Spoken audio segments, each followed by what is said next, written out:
Et du coup, pourquoi cette démarche UX, elle est indispensable? On souhaiterait vous partager quelques chiffres. En tout cas, voilà, Amazon nous indique qu'ils ont généré 300 millions de dollars de revenus annuels additionnels, déjà c'est énorme, en redesignant le bouton s'inscrire, en le mettant en continuer le panier d'achat. Aujourd'hui, on nous indique que 88% des consommateurs ne souhaitent plus revenir sur un site après une mauvaise expérience. Près d'un sur deux va considérer qu'un site qui ne fonctionne pas correctement sur mobile, c'est une société ou une entreprise qui ne se soucie pas d'eux. Et aujourd'hui, on parle de mobile first, c'est-à-dire tous les outils doivent être pensés pour la mobilité.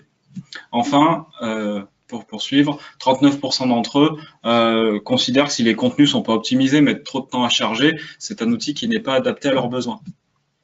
Et c'est très important d'avoir une démarche UX dès le départ du projet et pas en cours de route, parce qu'on estime que 50% du temps consacré à développer un projet serait gagné si on avait entrepris cette démarche UX avant.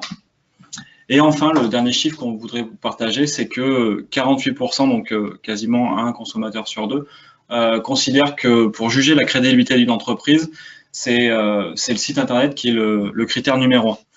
Autour des tests U, les tests utilisateurs, alors on fait des entretiens traditionnels, quali, avec un qualitativiste ergonome, sur les usages et les attitudes, la phase de la navigation, le débrief, et puis on utilise aussi l'eye tracking durant les phases de navigation. Et là, c'est intéressant parce que finalement, on suit l'œil. Vous devez connaître l'eye tracking, mais c'est une méthode qui a de la valeur quand elle est associée aussi à un discours, et donc au discours du consommateur, qui peut débriefer, et nous, on peut derrière faire la différence entre ce qu'il nous raconte et ce qu'il a effectivement fait. Ça donne quoi? Ça donne des heatmaps que vous pouvez voir là en bas à droite. Ça donne des illustrations de parcours, de moments de navigation en vidéo. Donc nous, on peut vous restituer tout ça. On a aussi un petit outil qui nous permet de faire une sorte de capture d'écran de votre site et de vous faire une restitution, non pas via PowerPoint, mais un lien auquel vous vous accédez à votre site fictif, mais avec nos commentaires dessus, à la fois sur les enseignements et sur nos recommandations.